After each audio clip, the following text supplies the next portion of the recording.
आज जापान विरुद्ध भइरहेको यो टुर्ना म्याच नेपालको लागि अन्तिम म्याच हो। यो ग्रुपमा अबको म्याच नेपालले सुपर 6मा खेल्ने भएका छन्।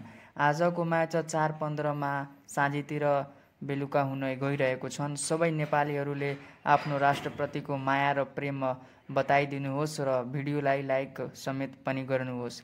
सबैजनाले एकदमै राम्रो माया दिनुहोस् टिम नेपाललाई र नेपाली प्लेयरहरूलाई पनि। सबैजनाले म्याच हेर्न नबिर्सनुहोस्।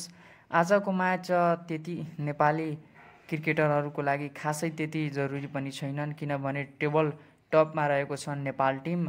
आज हारे पनि कुनै पनि फरक पर्ने छैनन्, तर नेपाली टिमले जित्यो भने, जितको साथ अगाडि बढ्यो भने नेपालीहरूको पनि मनोबल बढ्दै गर्छन् र एकदमै राम्रो जितको बाहुल्यत पाउने गर्छन्।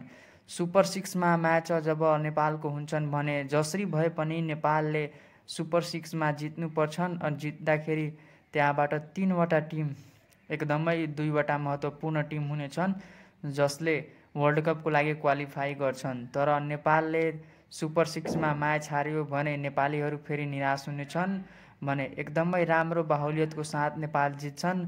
त सबै नेपालीहरूले आफ्नो माया प्रेम बताउनुहोस् र सबै नेपालीहरूले पनि समर्थन गर्नुहोस् आजको खेलमा। आजको खेल त्यति खासै जरुरी छैन, तर सुपर 6को म्याच धेरै इम्पोर्टेन्ट र धेरै महत्त्वपूर्ण हुनेछन्।